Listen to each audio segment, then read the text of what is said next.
Hello everyone, welcome to all of you. दोस्तों, आज कुछ बच्चों के डिमांड पर यह वीडियो बना रहे हैं। कुछ बच्चे ऐसे मिले जो अभी 8वीं क्लास पास किए हुए हैं, दूसरे स्कूल में गए हुए हैं और वहाँ पे उनका नामांकन 9वीं क्लास में होने वाले हैं। यानी कहें कि 9वीं क्लास में नामांकन कराने का फॉर्म मिला हुआ है और कुछ बच्चे जो है इस फॉर्म को देख करके डर रहे हैं कि आखिर एक फॉर्म कैसे भरें, हमको भरने नहीं आ रहा है। तो वो कई सारे फॉर्म लेके मेरे पास भी आए हुए थे। तो मैंने सोचा कि अगर हम फॉर्म भरते हैं 4, 5, 10, 20 भरने में भी तो टाइम लगेगा, तो अगर 4, 5, 10, 20 भी भरते हैं तो फिर बाकी बहुत सारे बच्चे अभी बच जाएंगे जिनका फॉर्म हम नहीं भर पाएंगे। तो मैंने सोचा कि पहले किस पे वीडियो बनाते हैं। इससे ये होगा कि बहुत सारे ऐसे लोग हैं कि जो भर लेंगे, राइटिंग उनका बहुत सुंदर है, लेकिन बीच में 2-3 पॉइंट ऐसा है जहां पर वो फंस जाएंगे, क्या भरा जाएगा समझ में नहीं आएगा। इसलिए हम उन बच्चों के डिमांड पर यह वीडियो बना रहे हैं ताकि जिनके मन में कोई कन्फ्यूजन हो वह कन्फ्यूजन दूर हो जाएगा और वो अपने घर पे रह करके इस वीडियो को ध्यान से देख करके, बिना स्किप किए हुए इस वीडियो को देख करके और आसानी से घर बैठे अपने से ही या अपने घर के किसी सदस्य से, भैया, दीदी, पापा, मम्मी, चाचा, चाची, किसी का सहारा लेकर के और आप अपने फॉर्म को आसानी से भर सकते हैं। आपको इस फॉर्म को भरने के लिए किसी के पास जाने की कोई ज़रूरत नहीं है। बस आप इस वीडियो को ध्यान से शुरू से लेकर अंत तक देख लीजिए, आपकी सारी समस्या जो डाउट है इस वीडियो में क्लियर हो जाएगी। आइए एकदम बारीकी से इसका विश्लेषण करते हैं और इसके बारे में आपको बताते हैं आखिर ये फॉर्म कैसे भरना है। शुरू में जब आपको फॉर्म मिला होगा स्कूल से, तो उसके ऊपर जिस स्कूल में आप नामांकन कराना चाहते हैं तो उस स्कूल का नाम ऊपर लिखा होगा और उसके नीचे ये लाइनिंग जरूर लिखा होगा। आपको अगर फॉर्म मिला है तो उस फॉर्म को ध्यान से देखिए और इसे मैच कराइए कि जो भी चीज़ यहाँ लिखा हुआ है इसे मैच कर रहा है कि मैच नहीं कर रहा है। अगर मैच कर रहा है तो जैसे आपको बताया जा रहा है वैसे आसानी से इस फॉर्म को अपने घर बैठ करके भर सकते हैं। आइए ध्यान से देखिए क्या लिखा हुआ है। शैक्षणिक वर्ष आपके फॉर्म में ऊपर लिखा होगा शैक्षणिक वर्ष और इसके ऊपर विद्यालय का नाम लिखा होगा, तो उससे आपको कोई मतलब नहीं है। लिखा है शैक्षणिक वर्ष 2000, यहाँ पर गैप किया गया है, तो गैप किया गया है तो वहाँ पर आप क्या करेंगे, यहाँ पर 3 भर लीजिएगा। क्या भरिएगा? 3 भर लीजिएगा। और तो हो गया 2023 से 2024, यहाँ 4 भर लीजिएगा। ठीक है। कुछ लोग आप मिलते हैं, हमसे भी बहुत सारे लोग मिले हैं जो कहते हैं कि यहाँ तो 3 रहेगा लेकिन यहाँ पर 5 रहेगा। क्यों रहेगा? क्योंकि नामांकन हो रहा है 9वीं क्लास में, तो उसी स्कूल में 10वीं क्लास भी होता है, अर्थात छात्र 9वीं से लेकर 10वीं तक उसमें पढ़ेगा। इसलिए 9वीं से 10वीं में 2 साल का अंतर पड़ रहा है, अतः यहाँ 5 रहेगा और यहाँ 3 रहेगा, यानी कि 2023 से 2025 यहाँ पर भरना है। लेकिन जो भी हो, आपको अगर लग रहा है कि यहाँ पर 5 होगा तो आप 5 भर लीजिए। लेकिन जहाँ तक मुझे समझ में आ रहा है कि आपका नामांकन 9वीं क्लास में हो रहा है और 9वीं क्लास का जो सेशन होता है 1 साल का होता है, 1 साल का होता है, तो यहाँ पर 3 भरा जाएगा और यहाँ पर 4 भरा जाएगा। ठीक है। बगल में फोटो वाला बॉक्स होगा, आप इसमें अपना एक फोटो जो है बढ़िया वाला, अच्छा वाला फोटो लगा लीजिएगा। आइए देखते हैं आगे। 1 नंबर में क्या लिखा हुआ है? आवेदक का नाम हिंदी में। अगर आपका नामांकन 9वीं क्लास में होने वाला है, आप नामांकन कराने वाले हैं, तो आप अपना नाम जो है इसमें भरेंगे हिंदी में। ठीक है। जैसे मान लीजिए किसी लड़की का ही हम नाम ले लेते हैं। मान लीजिए जिसका नामांकन होने वाला है उसका नाम है काजल कुमारी। क्या नाम है? काजल कुमारी। तो यहाँ पर बढ़िया से राइटिंग में थोड़ा सा बड़ा बड़ा करके बड़ा यहाँ पर लिख लेना है। इसके ठीक नीचे लिखा होगा अंग्रेजी के बड़े अक्षरों में, यानी इसी नाम को अब अंग्रेजी के बड़े अक्षरों में लिखना है।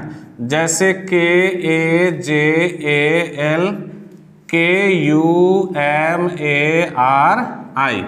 अब कुछ लोग क्या करते हैं, कुछ बच्चे क्या करते हैं कि जल्दीबाजी में जल्दीबाजी में ऐसे कर लेते हैं KAJAL, यानी कि फर्स्ट लेटर कैपिटल बाकी को स्मॉल कर देते हैं। लेकिन ज़रा ध्यान से देखिए यहाँ पर क्या लिखा है, यहाँ लिखा है कि बड़े अक्षरों में आपको लिखना है। तो आप स्टूडेंट हैं तो कोशिश करेंगे कि कोई भी फॉर्म आप भरें तो अंग्रेजी के बड़े अक्षरों में ही भरें, आपके लिए बेहतर होगा, जैसे यहाँ पर भरा गया है। 2 नंबर कहता है माता का नाम हिंदी में। आप अगर नामांकन कराने वाले हैं तो आपको पूर्व का जो विद्यालय होगा वहाँ से आपको एक TC मिला होगा, उस पर आपके माताजी का नाम लिखा होगा, उसको यहाँ हूबहू भर देना है। जैसे मान लीजिए आपके माताजी का नाम है लालझरी, तो आप यहाँ पर लालझरी देवी भर लेंगे। ठीक है, जो भी हो समथिंग, हम ये नहीं कह रहे हैं कि जितने लोग आप में से हैं जिनका नामांकन होने वाला है सभी लोग माता का नाम में लालझरी ही भरेंगे, जो आपका होगा TC पे लिखा होगा वो आप भर लेंगे। हम एग्जाम्पल के तौर पे यहाँ पर लिखे हुए हैं। क्या बोल रहे हैं यहाँ पे, अंग्रेजी के बड़े अक्षरों में, यानी कि इसी नाम को यहाँ अंग्रेजी के बड़े अक्षरों में लिख लेना है। यानी कि आपके TC पर आपके माताजी का नाम लिखा होगा, उसी नाम को अंग्रेजी में कन्वर्ट करके और बड़े अक्षरों में यहाँ पर भर देना है। ठीक है। तीसरा बोल रहा है पिता का नाम हिंदी में, आपके TC पर आपके पिताजी का नाम हिंदी में लिखा होगा, उसी को हूबहू देख करके यहाँ पर भर देना है। ठीक है, आपके TC पर पिताजी का नाम लिखा होगा, उसको क्या करना है, देख करके हूबहू भर देना है। उसी के नीचे लिखा हुआ है अंग्रेजी के बड़े अक्षरों में, यानी कि आपके पिताजी का नाम हिंदी में लिखा हुआ है, उसी को अंग्रेजी में कन्वर्ट करके और बड़े अक्षरों में यहाँ पर लिख देना है। ठीक है, कहीं पर भी कन्फ्यूजन वाली कोई बात नहीं है, जैसे जैसे बताया जा रहा है वैसा वैसे आपको बस कर लेना है।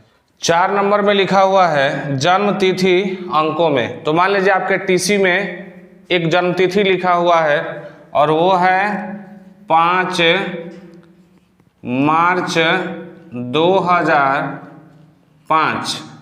कोई ज़रूरी नहीं है कि यही आपके TC में लिखा होगा, जो आपके TC में लिखा होगा उसको देख करके और इस बॉक्स को भर लीजिएगा।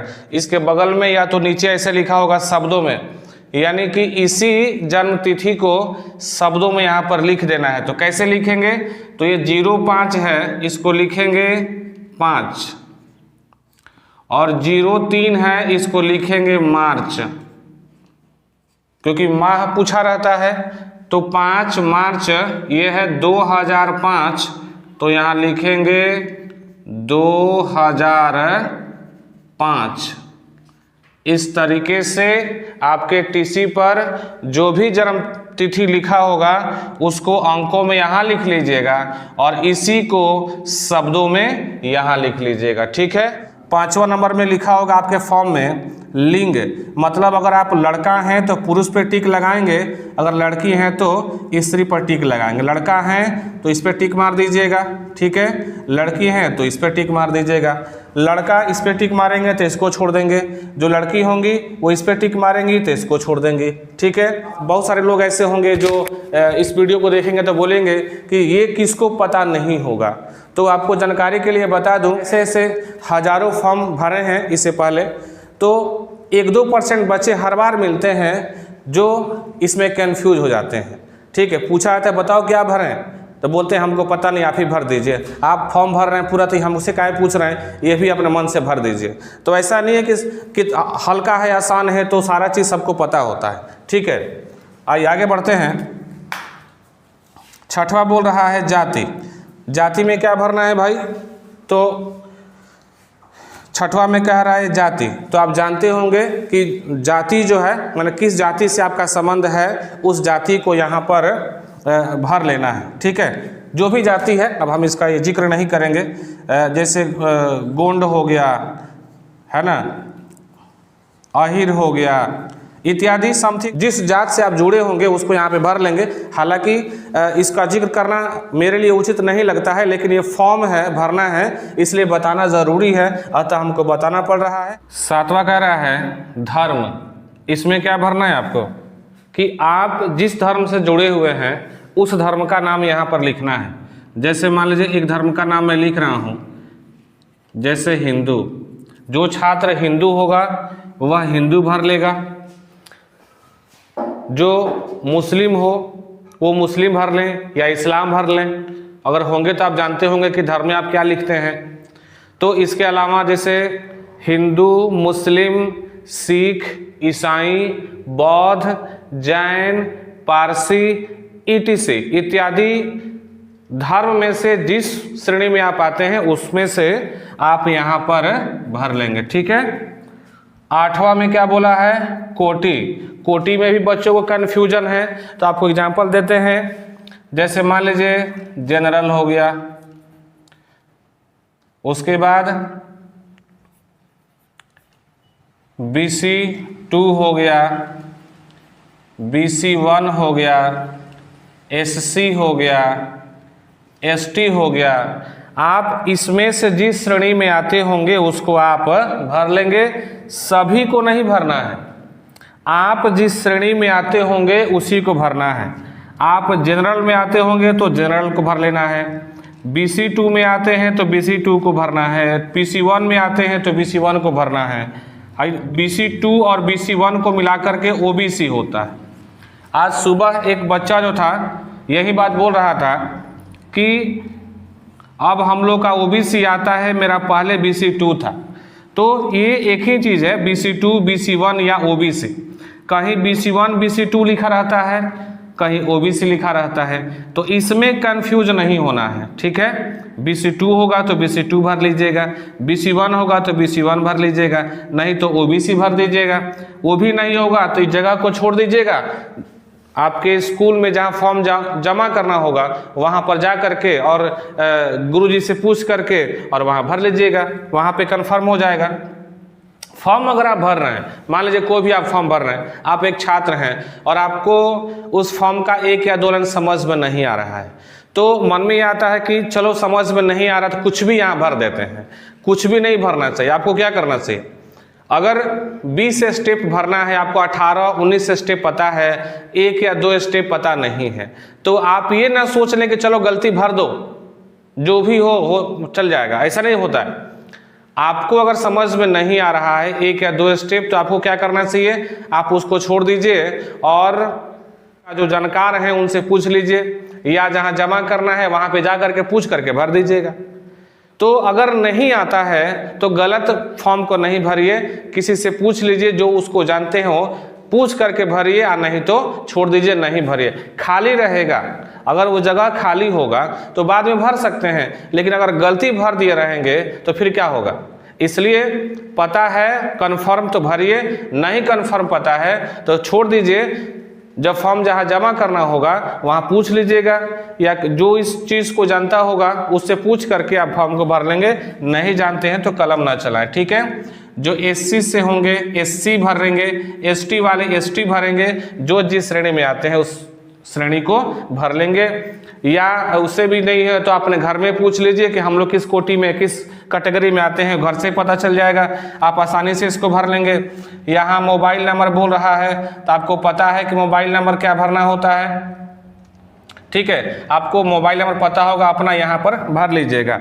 10वां बोल रहा है, 9 नंबर में था मोबाइल नंबर, 10 नंबर में है पूर्व में अध्ययनरत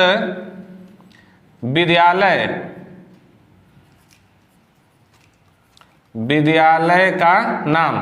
इसका मतलब हुआ कि आपको जो TC मिला हुआ है, किस स्कूल से मिला हुआ है, उस स्कूल का नाम यहाँ पर भरना है। कंफ्यूज मत होइएगा कि जिस स्कूल में आपका एडमिशन होने वाला है उसका नाम यहाँ भरना है। जिस स्कूल को छोड़ करके आप आ रहे हैं उसी का नाम यहाँ भरना है, यानी कि जिस स्कूल से आपको TC मिला है अभी उसी का नाम यहाँ पर भरना है। 11 नंबर में क्या बोल रहा है? आवेदक का अस्थायी पता, यानी कि ग्राम, आपके गांव का जो नाम होगा उसको यहाँ पर भर लीजिएगा। आपको पता होगा आपके गांव का नाम क्या है। आपका जो पोस्ट होगा उसको यहाँ भर लीजिएगा। आपका थाना जो भी होता होगा उसको यहाँ भर लीजिएगा। आप किस जिला से आते हैं उसको यहाँ भर लीजिएगा। 12 नंबर कह रहा है कि स्थानीय अभिभावक का नाम। स्थानीय अभिभावक के नाम में आप चाहे तो अपने पिताजी का नाम भर लीजिए, अपने माताजी का नाम भर लीजिए, या अपने घर के अन्य सदस्य का नाम भर सकते हैं। ठीक है, वो आपके ऊपर डिपेंड करता है। माताजी पिताजी नहीं है अगर, तो घर के किसी अन्य सदस्य का नाम यहाँ पर लिख सकते हैं। नहीं तो हम आपको प्रीफर करेंगे कि यहाँ पर अपने पिताजी का नाम भर दीजिएगा। ठीक है, आगे कहता है 13 नंबर में आवेदक का खाता संख्या। आपको यहाँ खाता संख्या भरना है। आपको आपके पास किसी बैंक का खाता होगा, अकाउंट नंबर होगा, उसको आपको यहाँ पर भर देना है। और जो आपके पास पासबुक होगा उसी पर उसी बैंक का IFSC कोड लिखा होगा, उसको आपको यहाँ पर भर देना है। अब खाते से संबंधित कुछ बातें हैं, उसको आपको बताते हैं। कुछ छात्र पूछते हैं कि मेरे पास खाता नहीं है तो मैं क्या करूं, मेरा एडमिशन होगा कि मेरा एडमिशन नहीं होगा, या मेरे पास नहीं है तो क्या मैं अपने पापा या मम्मी का खाता नंबर इस पे डाल सकता हूं। देखिए, इसका जवाब ये है कि आप इस जगह को छोड़ दीजिए। जिस स्कूल में आप नामांकन कराने वाले हैं वहाँ पे चले जाइए और वहाँ पर गुरुजी से ये बात पूछ लीजिए कि मेरे पास खाता नहीं है तो मैं अपने पापा या मम्मी का खाता नंबर डाल सकता हूँ। वहाँ से अगर आपको सलाह दिया जाता है कि हाँ भर दीजिए तो भर दीजिएगा, अपने मन से नहीं भरे। क्यों नहीं भरे आपको बताते हैं। यहाँ पर 13 नंबर में क्या लिखा हुआ है, आवेदक का खाता संख्या। यहाँ पे क्या लिखा है, आवेदक, और यहाँ पर क्या लिखा है, आवेदक। तो यहाँ पर आप क्या करेंगे, अपना नाम लिखे हुए हैं और यही चीज हूबहू यहाँ है। इसका मतलब ये हुआ कि आपका नाम यहाँ लिखा हुआ है तो आप ही के नाम का खाता संख्या होना चाहिए। ठीक है, इसलिए मैं कह रहा हूँ कि आपके पास खाता अगर नहीं होगा तो मम्मी या पापा का खाता जो है डाल मत दीजिएगा, लिख मत दीजिएगा। आप पहले स्कूल में कंफर्म कर लीजिए। उसके बाद अगर वहाँ से गुरुजी सलाह देते हैं कि हाँ पापा या मम्मी का खाता संख्या आप डाल सकते हैं तो डालिएगा, अन्यथा जो भी सलाह मिलेगा आप उसको वैसे करना है। ठीक है, बिना जाने बिना समझे जो है कुछ भी नहीं भर देना है इसमें। यहाँ करें बैंक का नाम, आपके पास जो खाता होगा, आपके पास जो पासबुक होगा उस पे किसी न किसी बैंक का नाम लिखा होगा, उसको यहाँ पर लिख देना है। जैसे एग्जांपल हम देते हैं, जैसे आपके पास स्टेट बैंक का पासबुक है तो आप स्टेट बैंक ऑफ इंडिया लिख सकते हैं या शॉर्ट में SBI लिख सकते हैं। ठीक है, SBI लिख सकते हैं। आपके पास किसी बैंक का खाता होगा उस बैंक का नाम यहाँ पर भर देना है।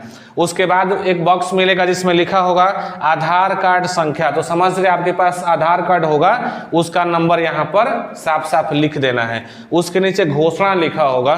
ठीक है, ऐसे बॉक्स करके घोषणा लिखा होगा। उसमें लिखा होगा मैं ... पुत्र या पुत्री ...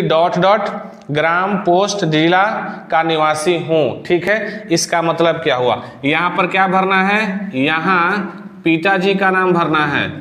पिताजी का नाम, आपके पिताजी का नाम जो भी होगा टीसी पे लिखा होगा उसको यहाँ पर भर दीजिएगा। ठीक है, और यहाँ पर क्या भरना है, यहाँ पर आपका नाम लिखना है। आपका नाम जो भी होगा टीसी पर, जैसे यहाँ काजल कुमारी है तो यहाँ पर काजल कुमारी लिख लीजिएगा और आप अपने पिताजी का नाम, पापा का नाम यहाँ पर भर लीजिएगा। बहुत सारे लोग को हम देखते हैं वो क्या करते हैं कि यहाँ पर क्या करते हैं कि अपने बाबा का नाम भर देते हैं और यहाँ पर पापा का नाम भर देते हैं। काहे भाई, तो मैं लिखा हुआ है तो बाबा का नाम, आप पुत्र पुत्री लिखा है तो पापा का नाम भर देते हैं, तो थोड़ा सा गड़बड़ हो जाता है। इसलिए छोटी छोटी चीज़ों पे ध्यान दें। और यही गड़बड़ी की वजह से बच्चे बोल रहे थे कि थोड़ा समझ में नहीं आ रहा, बाकी सब तो समझ में आ रहा है। इसलिए मैं वीडियो बना रहा हूँ कि जहाँ पर थोड़ी भी गड़बड़ी होगी आप इस वीडियो को देख करके और आसानी से बिना किसी के पास गए इस फॉर्म को भर सकते हैं। ठीक है, क्या भरना है, यहाँ अपने पिताजी का नाम, पापा का नाम टीसी पर से दे करके भर देना है और यहाँ पर अपना नाम जो है जो भी होगा टीसी पे यहाँ भर देना है। ठीक है, ग्राम, ऊपर जो ग्राम यहाँ भरे रहेंगे उसको यहाँ भर अपने गांव का नाम भर देना है। ठीक है, अपने गांव का नाम भर दीजिएगा, यहाँ पोस्ट भर दीजिएगा, आपका जो भी पोस्ट होगा भर दीजिएगा, आपका जिला जो भी होगा यहाँ पर भर दीजिएगा। ठीक है, और लास्ट में आपको मिलेगा अभिभावक का हस्ताक्षर। तो यहाँ क्या करना है, अपने पिताजी से साइन कर, पापा से साइन करवा लेना है या माताजी से साइन करवा लेना है, या घर में कोई अन्य सदस्य होंगे, घर में कोई अन्य सदस्य होंगे उनसे यहाँ पर साइन करवा लेना है। इस लाइन के नीचे साइन नहीं करना है, इस जहाँ पे लिखा हुआ है अभिभावक का हस्ताक्षर इसके ऊपर साइन कराना है। ठीक है, छात्र या छात्रा का हस्ताक्षर, जिस छात्र का या छात्रा का यह फॉर्म होगा उसका यहाँ पर साइन रहेगा, उसको यहाँ साइन करना है। आप हिंदी में करें या इंग्लिश में करें, इससे कोई फर्क पड़ने वाला नहीं है। आपको नीचे नहीं करना है, आपको ऊपर करना है, ठीक है। और लास्ट में यहाँ दिनांक दिया हुआ रहता है, जिस तिथि को आप फॉर्म जमा कर रहे हैं उस तिथि, वह तिथि जो है यहाँ पर दर्ज कर दीजिएगा। जैसे मान लीजिए कि 20/4 और 2023 को फॉर्म जमा कर रहे हैं, तो आप यहाँ पर तिथि डाल देंगे। आप जिस तिथि को फॉर्म जमा करेंगे उस तिथि को यहाँ पर भर दीजिएगा। यहाँ जो है फोटो लगा दीजिएगा। ये सारा फॉर्म जब तैयार हो जाएगा तो आपको क्या करना है, इसका एक जीरोक्स कॉपी जो है करा लेना है और जीरोक्स कॉपी अपने पास रख लेना है और इसको विद्यालय में जमा कर देना है, ठीक है।